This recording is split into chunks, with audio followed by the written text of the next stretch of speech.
What is up, everybody? We are going to today be talking about the rest of the chapter 12.1 lecture. We got a few more slides here to go. And yeah, it's Thursday. So what we'll do today is I will finish up my lecture. And then you guys will, my computer is going crazy right now. Okay. And we'll finish up my lecture, and then we will do an assignment. We're going to do the chapter 12.1 review today.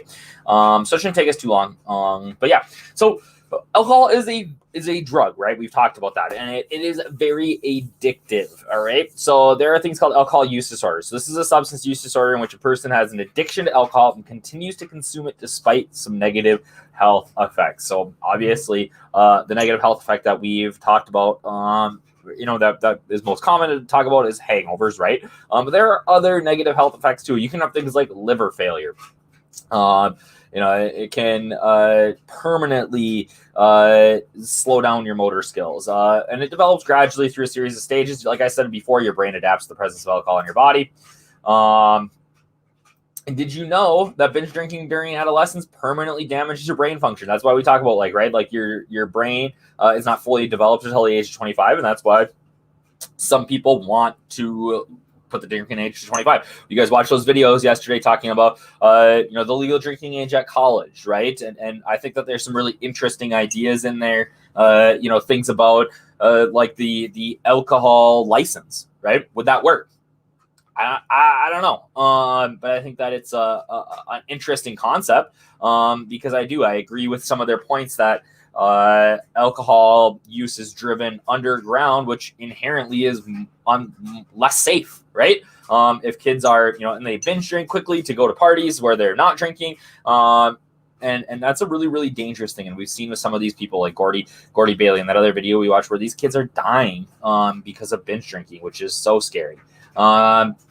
So yeah, it can permanently damage your brain. Some of the common things that can happen are a hangover, negative symptoms caused by excessive alcohol use, symptoms caused by changes in your body. Really, what happens with a hangover is dehydration, right? So your brain, it literally gets sucked dry of liquid, and that causes headaches. Alcohol poisoning is like when we have too much alcohol, high concentration of alcohol in our blood, has life-threatening effects. Your body just can't produce or can't digest it quick enough. Some chronic health conditions that can happen are the most common one is liver damage by cirrhosis. So cirrhosis of the liver, that's what a healthy liver looks like, and then cirrhosis liver is disgusting. Cardiovascular conditions, heart attacks, things like that. Digestive health conditions, this is a big one that we see quite a bit of. So things like colitis, like ulcerative colitis, irritable bowel syndrome, things like that. It can wreak havoc on your digestive system. Cancers, a bunch of different types of cancers that can be caused by alcohol use, reproductive health conditions, and then fetal alcohol spectrum disorders. These are what are passed on by moms who drink when they are pregnant to their babies. So thinking critically, why are teens who consume more alcohol more likely to engage in risky behaviors, right? So we talk about the reduced inhibitions. And teens in general have reduced inhibitions. Their brains just aren't fully developed. They do stupid things. I'm sorry, I was your age once. That is the way it works. And when you add alcohol to the mix, it can increase the risky behaviors, right? How can someone's behavior while under the influence of alcohol affect others? In a ton of ways. It is a scary, scary thing to think that 1 in 4 females will likely, that's what the statistics say, will experience some sort of sexual assault after high school and college.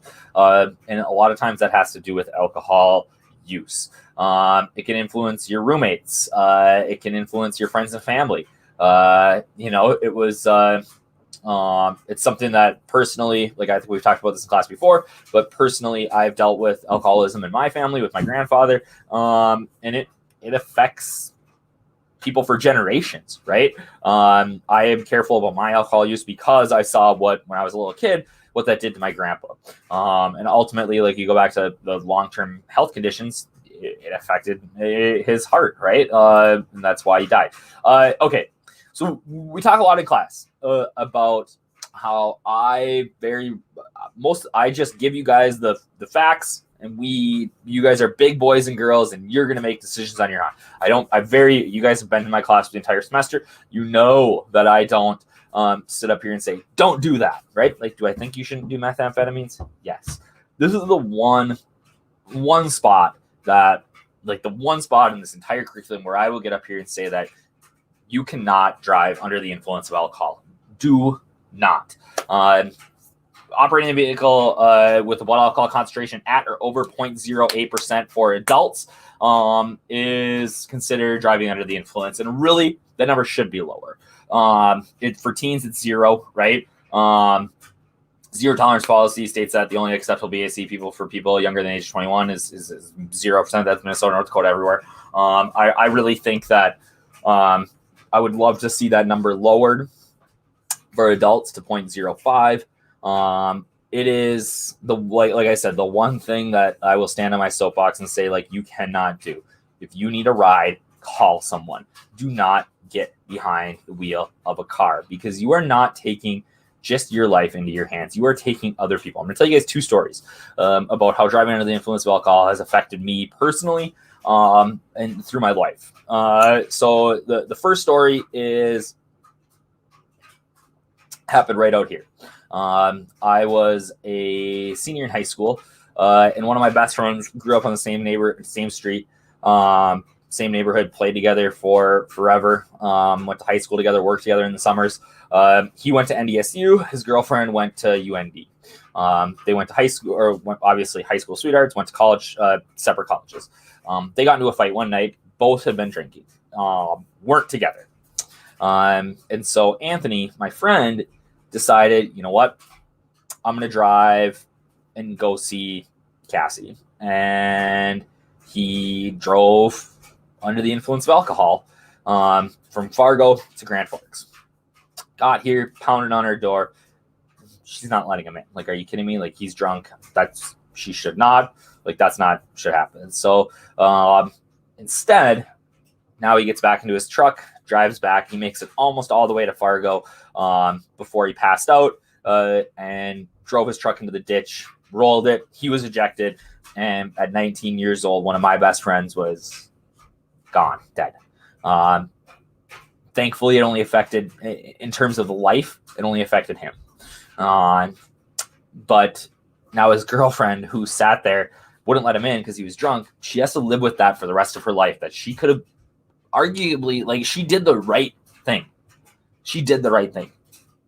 But because of really her decision, he got back in the car and drove back to Fargo and rolled his vehicle. It's it's heartbreaking. I'm thankful that this happened. It did save a lot of kids my age that we grew up with.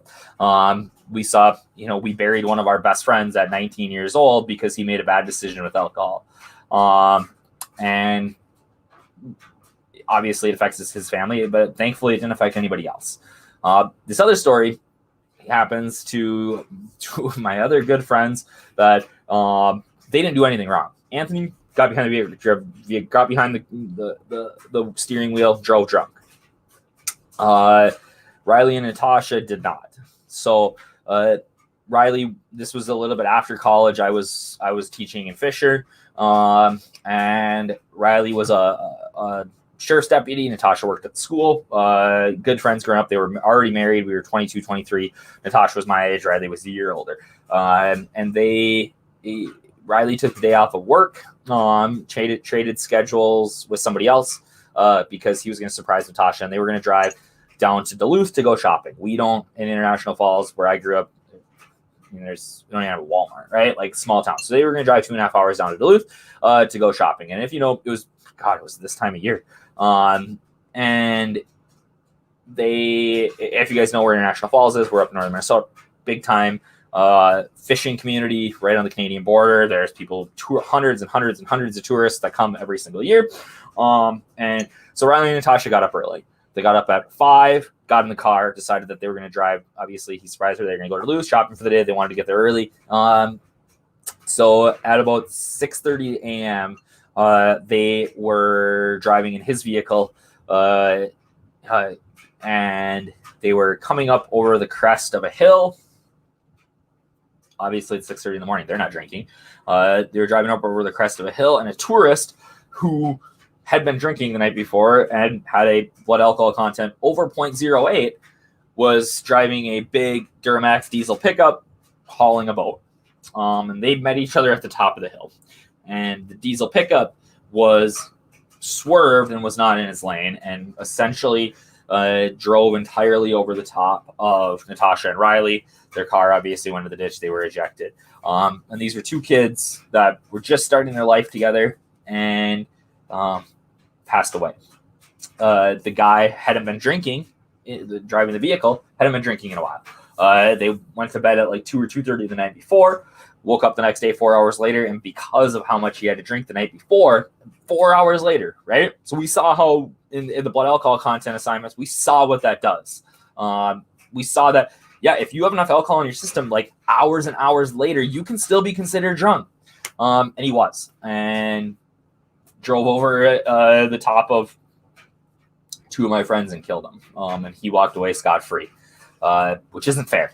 But again, driving under the influence is the most one of the most dangerous things that you can do. And it affects everybody. It doesn't just affect you, it affects everybody. So like I said, I don't get on my high horse in here. I don't get on my soapbox. I don't tell you guys what to do, but I'm telling you right now, do not. Like 1 drink, 10 drinks, it doesn't matter. You think you're fine, you're not.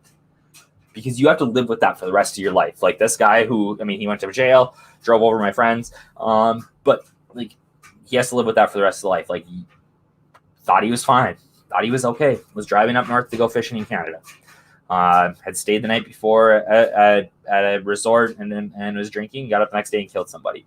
And got to live with that for the rest of your life. So like I said, I don't get on my high horse very often, but I'm telling you right now, do not drink and drive. So thinking critically, why is the calm associated with alcohol use not last? So a lot of times we talk about like that it mellows people out, but as you continue to drink with that, it can cause increased heart rate, sweaty, and because your body's trying to process it. All right. Long-term mental health conditions, right? So really what we find is that people self-medicate with alcohol. All right. So instead of getting the help they need for mental health conditions, they use alcohol. I can tell you that's exactly what happened with my grandpa.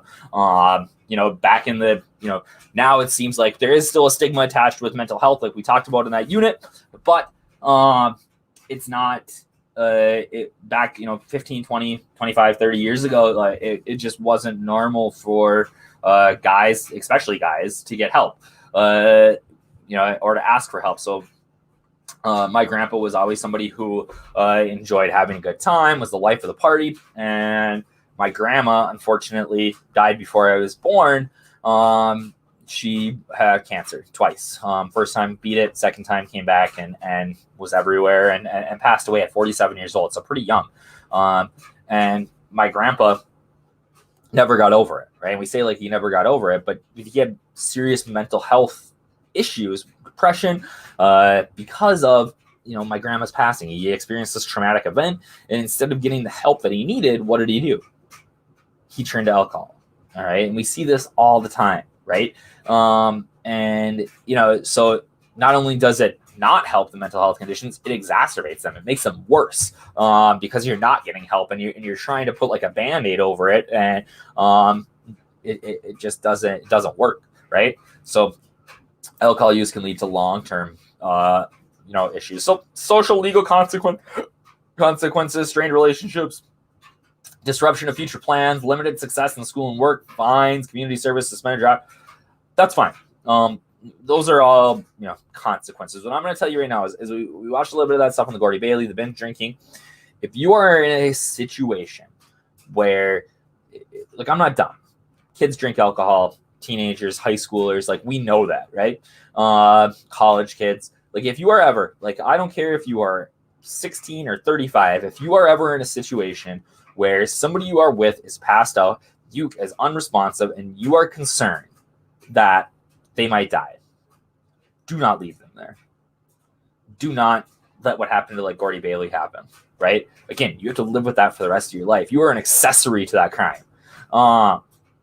Do not. Like, I don't, if you're worried about getting a fine, a minor, like, you have to call the cops, guys. You have to. I will pay your fine. I don't care. I've said this every single year. Nobody's taken me up on it, but I will pay your fine. If you get a minor because you called the cops to save your friend's life, I will pay your fine. Like, that's the promise that I'm giving you. You need to get people help. I don't want, like I said, I buried 2 of my classmates right away in high school and after high school because of alcohol. You don't want to do that. Get them help. All right. So the legal consequences are nothing compared to the lifetime consequences of not getting somebody help, or yourself. Right. Okay. So we're gonna do the 12.1 review. All right. It should be loaded up into your Google Classrooms. So today's Thursday. It'll be due on Friday night, 4 p.m. All right. Tomorrow we'll go on to 12.2.